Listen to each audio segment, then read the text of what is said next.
आकाशवाणी भोपाल से प्रस्तुत हैं प्रादेशिक समाचार।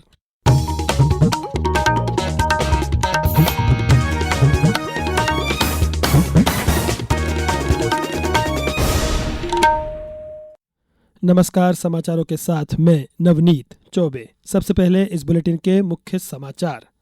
राष्ट्रपति द्रौपदी मुर्मू ने कहा कि भारत महिला नेतृत्व वाले विकास के मंत्र के साथ हर क्षेत्र में आगे बढ़ रहा है। प्रधानमंत्री श्री मोदी ने राजधानी दिल्ली में 33,500 करोड़ की परियोजनाओं का उद्घाटन किया।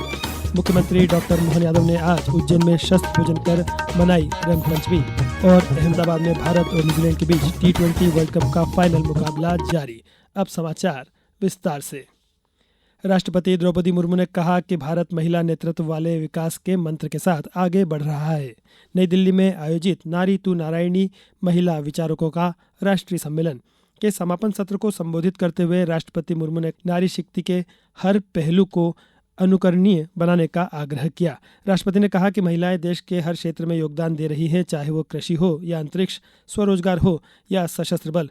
राष्ट्रपति मुर्मू ने कहा कि सरकार महिलाओं को शैक्षिक और आर्थिक रूप से सशक्त बनाने के लिए कई कदम उठा रही है। महिलाएं खेत खलियान से लेकर अंतरिक्ष तक, स्वरोजगार से लेकर सेनाओं तक अपना योगदान दे रहे हैं। खेलकूद के क्षेत्र में हमारी बेटियों ने विश्व स्तर पर नए प्रतिमान स्थापित किए। ये बहुत प्रसन्नता की बात है कि महिलाओं के स्वास्थ्य, शिक्षा, सुरक्षा एवं आर्थिक सशक्तिकरण हेतु किए जा रहे राष्ट्रीय प्रयासों के बल पर अनेक क्षेत्रों में हमारी बहनों और बेटियां ये भागीदारी उनका बढ़ी है। प्रधानमंत्री नरेंद्र मोदी ने आज अंतर्राष्ट्रीय महिला दिवस के अवसर पर दिल्ली में आयोजित कार्यक्रम में पश्चिम बंगाल की टीएमसी सरकार पर कड़ा प्रहार किया। प्रधानमंत्री ने आरोप लगाया कि ममता बनर्जी सरकार ने राष्ट्रपति द्रौपदी मुर्मू का अपमान कर संविधान और लोकतांत्रिक परंपराओं की अवहेलना की है। पश्चिम बंगाल की प्रबुद्ध जनता टीएमसी को एक नारी के अपमान के लिए, एक आदिवासी के अपमान के लिए और देश के महामना राष्ट्रपति के अपमान के लिए कभी भी माफ नहीं करेगा। टीएमसी की एक गंदी राजनीति और सत्ता का अहंकार बहुत ही जल्द चूर चूर होकर रहेगा। गौरतलब है कि राष्ट्रपति ने भी कल दार्जिलिंग में कार्यक्रम के स्थल परिवर्तन और प्रोटोकॉल के उल्लंघन पर नाराजगी व्यक्त की थी। प्रधानमंत्री नरेंद्र मोदी ने आज नई दिल्ली में लगभग 33,500 करोड़ रुपए के कई विकास परियोजनाओं का उद्घाटन और शिलान्यास किया। इस अवसर पर श्री मोदी ने कहा कि राष्ट्रीय राजधानी में सुविधाओं और बुनियादी ढांचे को लगातार मजबूत और विस्तारित किया जा रहा है। उन्होंने कहा कि आज शुरू की गई परियोजनाओं से बुनियादी ढांचा सुदृढ़ होगा, कनेक्टिविटी में सुधार होगा और लोगों का जीवन सुगम बनेगा। प्रधानमंत्री ने कहा कि नए मेट्रो खंड से राजधानी के लाखों निवासियों को महत्वपूर्ण लाभ मिलेगा। आज जो मेट्रो का नया सेक्शन शुरू हुआ है, उससे राजधानी के लाखों लोगों को बहुत बड़ी सुविधा मिलने वाली है। खास तौर पर पूर्वी और उत्तर पूर्वी दिल्ली के लोगों के लिए अब रोज का सफर पहले से कहीं ज्यादा आसान होगा। इन सबके साथ ही गाजियाबाद, नोएडा, फरीदाबाद और गुरुग्राम जैसे एनसीआर के शहरों से दिल्ली के अलग अलग हिस्सों में आना जाना और भी आसान हो जाएगा। प्रधानमंत्री नरेंद्र मोदी कल सबका साथ सबका विकास, जनता की आकांक्षाओं की पूर्ति विषय पर आयोजित बजट के बाद के वेबिनार को संबोधित करेंगे। इस विषय के अंतर्गत शिक्षा और कौशल विकास, स्वास्थ्य तथा आयुष, पर्यटन और आतिथ्य सत्कार आदि विभिन्न क्षेत्रों में कई सत्र आयोजित किए जाएंगे।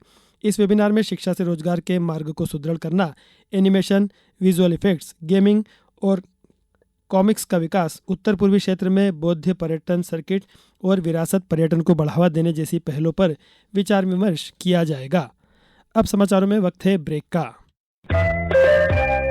ये समाचार आप आकाशवाणी मध्य प्रदेश से सुन रहे हैं। ये समाचार बुलेटिन YouTube पर Madhya Pradesh news all India radio channel पर और Facebook साथ ही X प्लेटफॉर्म पर AIR न्यूज भोपाल पेज पर सुने जा सकते हैं। इसके अलावा आप हमारी वेबसाइट newsonair.gov.in पर अथवा न्यूज ऑन AIR ऐप पर भी समाचार सुन सकते हैं।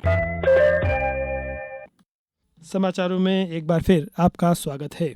प्रदेश में आज रंग पंचमी का पर्व पारंपरिक हर्षोल्लास के साथ मनाया जा रहा है। मुख्यमंत्री डॉक्टर मोहन यादव ने आज उज्जैन में सम्राट विक्रमादित्य के काल की विजय ध्वज परंपरा को पुनर्जीवित करते हुए रंग पंचमी का उत्सव मनाया। मुख्यमंत्री ने श्री महाकालेश्वर मंदिर में भगवान वीरभद्र के ध्वज और शस्त्रों का विधि विधान से पूजन किया। इस अवसर पर मुख्यमंत्री ने उज्जैन की सांस्कृतिक विरासत को अक्षुण्ण रखने के लिए प्रत्येक पारंपरिक गेर को सवा लाख रुपए की सहयोग राशि प्रदान करने के निर्देश दिए। मुख्यमंत्री ने टावर चौक पर आमजन के साथ फूलों की होली खेली और ये देश है वीर जवानों का गीत गाकर सैनिकों के प्रति कृतज्ञता व्यक्त की। उन्होंने कहा कि यह पर्व समाज में प्रेम, भाईचारा और देशभक्ति के रंगों को और गहरा करेगा। इंदौर के राजवाड़ा पर ऐतिहासिक गेर का आयोजन किया गया। राजधानी भोपाल में भी चल समारोह निकाला गया। मुख्यमंत्री डॉक्टर मोहन यादव ने रंग पंचमी के अवसर पर अशोकनगर जिले के सुप्रसिद्ध करीला माता धाम में आयोजित भव्य मेले में सहभागिता की। मुख्यमंत्री ने मां जानकी के दर्शन कर प्रदेश की खुशहाली की कामना की और क्षेत्र के विकास के लिए करोड़ों रुपए के विभिन्न कार्यों का लोकार्पण एवं भूमि पूजन किया। इस अवसर पर मुख्यमंत्री ने अंतर्राष्ट्रीय महिला दिवस के उपलक्ष्य में स्व सहायता समूह की बहनों द्वारा लगाई गई वनोपज और कृषि उत्पादों की प्रदर्शनी का अवलोकन किया। उन्होंने विभिन्न जनकल्याणकारी योजनाओं के हितग्राहियों को हितलाभ भी वितरित किए। अब बात मौसम की।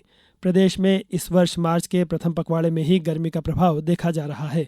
राजस्थान के रेगिस्तानी क्षेत्रों से आ रही गर्म और शुष्क हवाओं के कारण प्रदेश के कई हिस्सों में तापमान 39 डिग्री के निकट पहुंच गया है। मौसम विभाग के अनुसार मालवा निमाड़ अंचल के जिलों में लू जैसी तपन महसूस की जा रही है। शनिवार को 38.6 डिग्री सेल्सियस के साथ रतलाम प्रदेश का सर्वाधिक गर्म शहर रहा। धार, नर्मदापुरम और उज्जैन में भी पारा सामान्य से अधिक दर्ज किया गया है। मौसम वैज्ञानिकों ने अगले 2 दिनों में तापमान में 4 डिग्री की और बढ़ोतरी होने का अनुमान जताया है। अंतर्राष्ट्रीय महिला दिवस के अवसर पर आज समूचे मध्य प्रदेश में सशक्त महिला सशक्त मध्य प्रदेश के ध्येय के साथ नारी शक्ति का सम्मान किया गया। इस अवसर पर पश्चिम मध्य रेलवे के भोपाल मंडल ने एक अनुकरणीय पहल करते हुए भोपाल बिलासपुर एक्सप्रेस का संचालन पूर्णतः महिला रेल कर्मियों के हाथों में सौंपा। पन्ना में आयोजित जिला स्तरीय समारोह में विभिन्न क्षेत्रों में उत्कृष्ट कार्य करने वाली महिलाओं को सम्मानित किया गया। वहीं रतलाम में महिला रेल कर्मचारियों के लिए स्वास्थ्य और कार्यस्थल सुरक्षा पर केंद्रित कार्यशाला आयोजित की गई। शिवपुरी में fit India women week rally के माध्यम से सरकारी योजनाओं के प्रति जागरूकता फैलाई गई।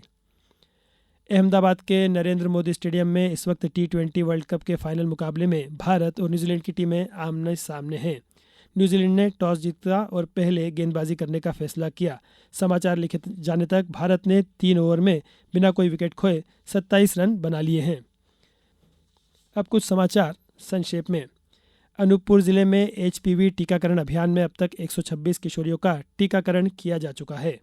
खंडवा जिले में नागरिकों को शासकीय योजनाओं का लाभ दिलाने के लिए संकल्प से समाधान अभियान के अंतर्गत नगरीय क्षेत्रों में शिविरों का आयोजन किया जा रहा है। सीहोर स्थित प्रधानमंत्री college of excellence Chandrashekhar Azad college के लिए उच्च शिक्षा एवं तकनीकी शिक्षा मंत्री इंदर सिंह परमार ने 15,44,10,000 रुपये स्वीकृत किए हैं।